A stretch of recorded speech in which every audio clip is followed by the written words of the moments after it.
Hello friends, welcome back to Shreshta garden. నేను సంపూర్ణ. ఈరోజు నేను మీకు పాత మట్టికి మనం కొన్ని ఫర్టిలైజర్స్ యాడ్ చేసి మళ్ళీ మంచిగా రీఛార్జ్ చేసినట్టయితే చక్కగా మొక్క గ్రోత్ బాగుంటుంది, అలాగే పువ్వులు కూడా బాగా వస్తాయి. మరి ఏంటి ఈ ఫర్టిలైజర్స్ యాడ్ చేసేటి ఇవంతా కూడా నేను మీకు వీడియోలో క్లియర్గా చూపిస్తానండి. వీడియో స్కిప్ చేయకుండా చివరి వరకు చూస్తే ఎటువంటి ఇన్ఫర్మేషన్ కూడా మిస్ అవ్వకుండా ఉంటారు. ఎవరైనా ఛానల్ని కొత్తగా చూస్తుంటే ప్లీజ్ సబ్స్క్రైబ్ చేసుకోండి. చూసారా ఈ మొక్కకి ఎన్ని మొగ్గలు ఉన్నాయో? చిన్న చిన్నగా కూడా ఉన్నాయండి, మీకు కనిపిస్తున్నాయి అనుకుంటా. అయితే ఇట్లా ఇంత చిన్న మొక్కకి ఎన్ని మొగ్గలు ఉన్నాయి, మంచిగా ఫ్లవర్ కూడా చూడండి ఎంత పెద్ద సైజ్ వచ్చింది. నేను రీసెంట్గానే ఒక 2-3 మంత్స్ అయ్యి ఉండొచ్చు ఈ మొక్కను పెట్టి. అయితే నేను తీసుకొచ్చినప్పుడు నా దగ్గర అంటే ఇంకా కొత్త మట్టి అప్పుడు నా దగ్గర లేకుండే, ఆల్రెడీ పాతగా మట్టి ఉంటుంది కదా మన గార్డెన్లో ఎప్పుడు ఉండే ఉంటాయి కదా, ఖాళీది ఒక కుండి ఉంటుంది, దాంట్లో నేను ఈ మొక్కని ట్రాన్స్ప్లాంట్ చేసేసినాను. మరి ఇప్పుడైతే నేను దీనికి మంచిగా రీఛార్జ్ చేయాలనుకుంటున్నాను, ఎందుకంటే ఎంత మంచిగా పూలు పూస్తుంది చూడండి. ఇక్కడ కూడా ఉన్నాయి మొగ్గలు. ఇన్ని మొగ్గలు ఇన్ని ఫ్లవర్స్ వస్తూ ఉన్నప్పుడు మన మొక్కకి మంచిగా ఫర్టిలైజర్స్ అందిస్తే ఇంకా బాగా ఇప్పుడు వచ్చే మొగ్గలన్నీ కూడా చక్కగా ఇప్పుడు ఈ ఫ్లవర్ అంత సైజు అన్ని పువ్వులు అలాగే రావాలంటే మాత్రం మనం తప్పకుండా కొన్ని కేరింగ్ టిప్స్ తీసుకోవాలి. ఈ మొక్కను చూడండి, నేను రీసెంట్గానే ప్రూనింగ్ చేసిన, మొత్తం మొక్క అంతా కూడా హార్డ్ ప్రూనింగ్ చేసేసినాను. చక్కగా దానికి మనము స్ప్రే కూడా చూపించినాను, మీరు రీసెంట్ వీడియోస్లలోనే ఉంటుంది, ఒకసారి చూడండి. గులాబీ మొక్కది నేను వీలైతే డిస్క్రిప్షన్లో మీకు ఈ లింక్ యాడ్ చేస్తాను. అయితే చూడండి ఎంత మంచి గ్రోత్ వస్తుందో మీకు కనిపిస్తుంది అనుకుంటా. చూడండి చిన్న చిన్నగా ఇప్పుడే స్టార్ట్ అయ్యింది. మరి చక్కగా ఇట్లా గ్రోత్ వచ్చే టైంకి మనము చూడండి, ఇది కూడా చాలా పాత మట్టిలోనే పెట్టినాను అనమాట. ఈ మొక్కను కూడా, ఇది పాత మొక్కనే, కాకపోతే మట్టి కూడా ఎక్కువ రోజులు అయిపోయింది. అయితే వర్షాకాలం అంతా వర్షం పడి పడి దాంట్లో ఉన్న సారం అంతా కూడా వెళ్ళిపోతుంది కదండి మొక్కలకైతే. మనం ఈ విధంగా చక్కగా మళ్ళీ రీఛార్జ్ చేస్తే, ఇప్పుడు ఈ సీజన్ అంతా కూడా మనకి వచ్చే సీజన్ అంతా ఫ్లవర్ సీజనే కదా, ఇది చలికాలం అంతా కూడా చక్కగా మనకు పూలు అయితే పూస్తాయి. వాటి కోసం ముందు ఇక్కడ నేను ఏం చేస్తున్నానంటే చూడండి, ఈ ఏదైతే పిచ్చి మొక్కలు ఉంటాయో వాటిని అన్నిటిని తీసేయాలి. గడ్డి ఎప్పటికప్పుడు మనం తీస్తూనే ఉండాలి, తీస్తున్నా కూడా పెరుగుతూనే ఉంటాయి, అయినా కూడా మనం వాటిని తీసేయాలి. తీసేసిన తర్వాత ఇక్కడ మట్టి అంతా కూడా లూజ్ చేసుకోవాలి. ఈ పాట్లో కొంచెం మట్టి కూడా గట్టిగా అయింది చూడండి, వర్షం పడి పడి అంతా కూడా దాంట్లో ఏం కూడా సారం లేకుండా అయిపోయింది అసలు. అయినా కానీ మనకైతే ఫ్లవర్స్ వస్తున్నాయి. మరి చక్కగా దీనికి ఇంకా మనం మంచి ఫర్టిలైజర్స్ అయితే యాడ్ చేసినాం అనుకోండి, ఇంకా బాగా వస్తాయి. అయితే నేను ఒక 3 ఇంచుల వరకు మట్టిని అయితే తీసేస్తాను, 3-4 ఇంచులు కూడా వీలైతే. అంటే కొంచెం రూట్స్ మందార మొక్కకి పైనే ఉంటాయి, కొద్దిగా చూసుకొని తీయాలన్నమాట. ఇట్లా పైకి ఈ పైన మట్టి అంతటిని కూడా నేను తీసేస్తున్నా చూడండి. ఒక 3 ఇంచులు 4 ఇంచుల వరకు కూడా మనం ఇట్లా మట్టి అంతటిని లూజ్ చేసుకుంటూ కొద్ది కొద్దిగా తీసేయాలి.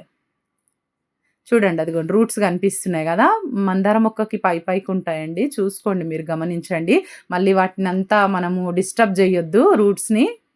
ఈ విధంగా మట్టి అంతా కూడా మొత్తం ఇట్లా తీసేసుకున్నాక 2 మొక్కలకి కూడా ఇదే విధంగా చేసుకోవాలి. అయితే ఈ పాత మట్టి ప్లేస్లో మళ్ళీ మనం కొత్తగా రీఛార్జ్ చేద్దాం. అంటే ఇంకా నేను చూపిస్తాను మీకు ఫర్టిలైజర్స్ ఏమేమి కలిపి ఇవ్వాలనేది.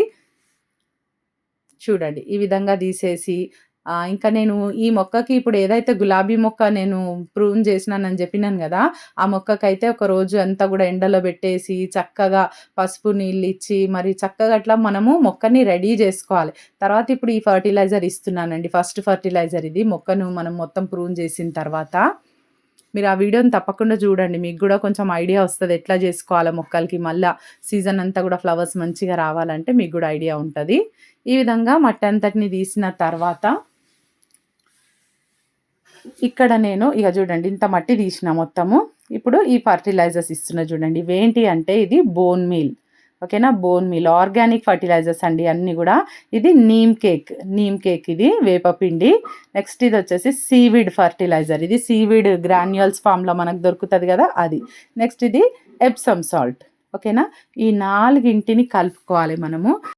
ఈ 2 కాదండి, ఇంకా కూడా కలుపుతాను చూడండి మీరు వీడియో, అందుకే స్కిప్ చేయకుండా చూడమని చెప్తున్నాను. అయితే ఈ సీవిడ్ గ్రాన్యూల్స్ కొంచెము ఎక్కువ అయిపోయినాయి, అంటే నేను బౌల్లో ఉండే అట్లనే తీసుకొచ్చేసినాను పైకి గార్డెన్లోకి, అందుకని కొన్ని నేను వీటిలో నుండి తీసేస్తున్నా చూడండి. ఒక 2 గుప్పిళ్ళంతా సీవీడ్ వేయండి సరిపోతుంది. 2 గుప్పిళ్ళంతా బోన్ మీల్, 2 గుప్పిళ్ళంతా నీమ్ కేక్, 2 గుప్పిళ్ళంతా సీవీడ్ గ్రాన్యూల్స్, 2 స్పూన్లు ఎప్సమ్ సాల్ట్ ఇక్కడ నేను తీసుకుంటున్నా. మొత్తం అన్నీ కూడా 2 ఎందుకంటే 2 మొక్కలకి ఇక్కడ ఇస్తున్నాం కదా, అందుకని 2 చొప్పున అన్నీ కూడా అదే కొలతతో ఇస్తున్నాను చూడండి. మంచిగా ఇదంతా కూడా కలిపేసుకోవాలి మనం బాగా. ఇట్లంతా కలుపుకున్న తర్వాత ఈ మిశ్రమాన్ని మనం పక్కన పెట్టుకొని, ఇక్కడ చూడండి ఇంకా నేనేం తీసుకున్నానో, ఇది కొత్త మట్టి అండి. రీసెంట్‌గా నేను నర్సరీ నుండి తెచ్చుకున్న కొత్త మట్టి అన్నమాట. ఇదొచ్చేసి బాగా మాగిన పశువుల ఎరువండి ఇది. చూడండి బాగా మాగిపోయిందిది. అయితే మీ దగ్గర ఒకవేళ పశువుల ఎరువు లేకపోతే మీరు వర్మి కంపోస్ట్ గూడా తీసుకోవచ్చు ఆ ప్లేస్‌ల. అయితే ఈ మట్టి, ఈ పశువుల ఎరువు ఈ 2 కలిపి మనం ఎంత తీసుకోవాలంటే ఈ పాట్స్‌లలో నుండి మనము ఏదైతే మట్టి బయటికి తీసినామో 4 ఇంచులు తీసినాం గదా బయటికి, సేమ్ అంతే మట్టి మీరు మట్టి ప్లస్ ఈ కంపోస్ట్ 2 కలిపి అంత ఉండాలన్నమాట. అంత తీసేసుకొని బాగా మీరు కలిపేసుకోండి రెండిటిని. మనం తీసిన మట్టయితే పక్కన పెట్టేసిన, నేనింక అది వాడను. మరి దానికి బదులుగా నేను ఇప్పుడు ఈ మట్టి ఇంకా ఈ ఎరువు 2 కలిపి నేను వేస్తున్నా. ఇప్పుడు చూడండి ఇట్లా చక్కగా కలుపుకోవాలి బాగా గూడా. కలిపినాక నేను ఎట్లా ఏస్తానో గూడా నేను మీకు చూపిస్తానండి. మన దగ్గర అన్ని రకాల కాయగూర విత్తనాలు, ఆకుకూర విత్తనాలు, పూల మొక్కల విత్తనాలు, ఇంకా గూడా అన్ని ఆర్గానిక్ ఫర్టిలైజర్స్ ఉంటాయి.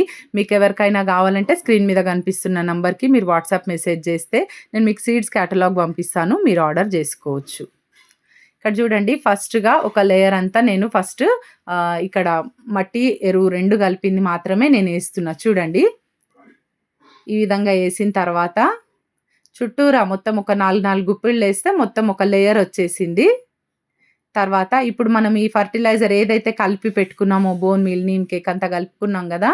వీటి పైనుండి చూడండి హాఫ్ చేసుకోండి. ఒక మొక్కకి సగం, ఒక మొక్కకి సగం అయితే మీకు అనిపియొచ్చు. ఇది 12 ఇంచుల పాట్ అండి.